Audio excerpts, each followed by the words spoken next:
Good morning, chemistry students, and welcome to another week of e-learning.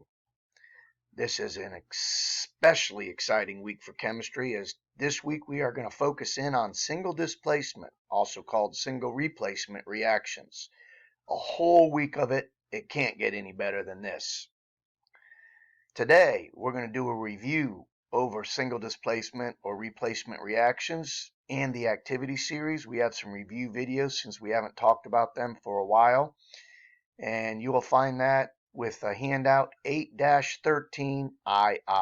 So today is a video day reintroducing the topic.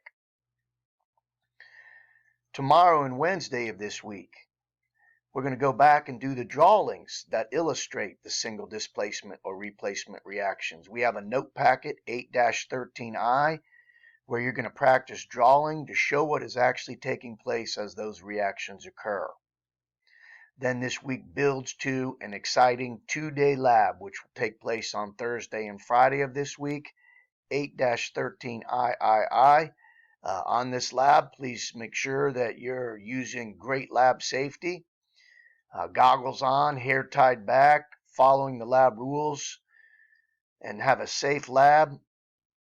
Monday of next week, we'll have an assessment over what we learned this week. So be sure you're on top of this week so that you are ready for next Monday's assessment. If you remember, we initiated our discussion of single displacement or single replacement reactions in our 8-5 notes, which we started before spring break. In those 8-5 notes, you will find the activity series table.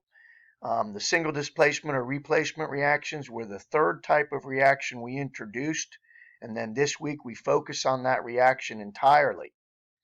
Make sure you take your time as you go through the activities this week. Don't just rush through them to get finished.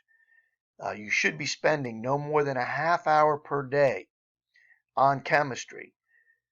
But if you take your time, you'll have plenty of time to get it done in a half hour. Please don't rush through it. Take time, be thorough, read all the information, watch the videos, and learn. That's why we're doing this. This is not a rush to get completed. And with that, I would like to leave you with another thought from Mr. Hippemeyer. The difference between living life and loving life is but one letter. The one letter is I. Living has the I, loving doesn't. The difference between living and loving, again, is one letter I, and it's in the choices I make. Have a great week. Enjoy this single displacement, single replacement reaction week. It could be one of our best e-learning weeks yet.